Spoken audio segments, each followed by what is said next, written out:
Seat राजा भैया खाते में जा सकती है, फिर बात कहाँ नहीं कर पाई। देखिए, पहले तो हम ये बता दें कि जो मतदान हमने किया था उसकी कोई शर्त नहीं थी, कोई मांग नहीं थी और कोई नखरे भी नहीं थे।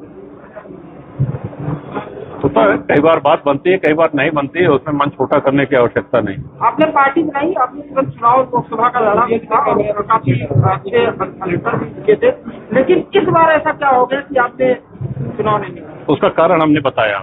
सभा के चुनाव हुए जिसमें 2 विधानसभा हम लोग जीते, लेकिन 3 में हमको सफलता नहीं मिली।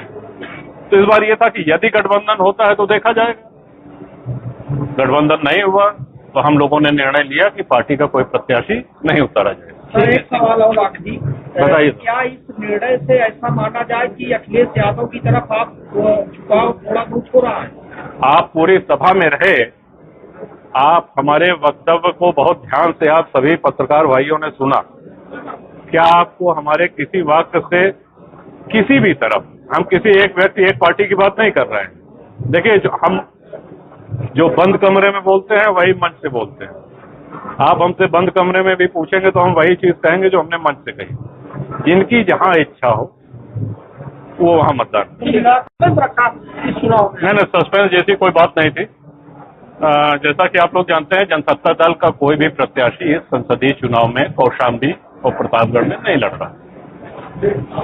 हमने वो कारण भी रखा आप लोगों के सामने और बराबर पूरे क्षेत्र से समर्थकों का, मतदाताओं का, शुभचिंतकों का, कार्यकर्ताओं का फोन और संपर्क करके ये प्रश्न उनके बराबर हमसे पूछे जा रहे थे कि करना क्या है इस चुनाव में।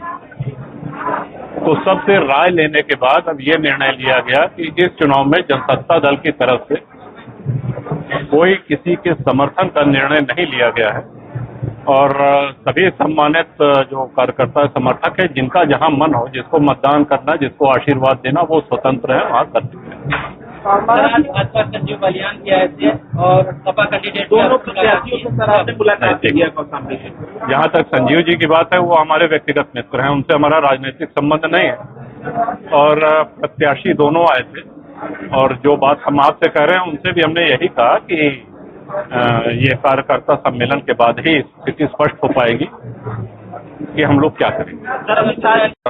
बहुत ही अच्छी नहीं, अब वो जाने दीजिए बंद कमरे में क्या बात हुई, लेकिन बहुत अच्छी मुलाकात और बहुत ही जिसको हम कहेंगे कि यादगार मुलाकात। सर, जिस तरह से घटनाक्रम पूरा चला, लगा कि बीजेपी की तरफ आप कहीं न कहीं होंगे, लेकिन अभी आपने बिल्कुल स्वतंत्र तौर पर कार्यकर्ताओं को अपील कर दी कि स्वतंत्र होकर वोट दें जिसको पसंद करें आप। नहीं, हमारा देखिए झुकाव, सीधी सी बात आप समझिए हमारी। पहले या तो पार्टी का किसी से अलायंस होता, गठबंधन होता, जो कि नहीं हुआ, या पार्टी अपना स्वयं का प्रत्याशी लड़ाती, जो कि नहीं लड़ाया। तो ऐसे में सभी कार्यकर्ताओं का ये था कि अब हम लोगों को क्या करना चाहिए। सबकी राय लेने के बाद, हम स्वयं भी चिंतन मनन करने के बाद अभी जो निर्णय हुआ है कि इस लोकसभा चुनाव में जिनको जहां मतदान करना हो, आशीर्वाद देना हो, वो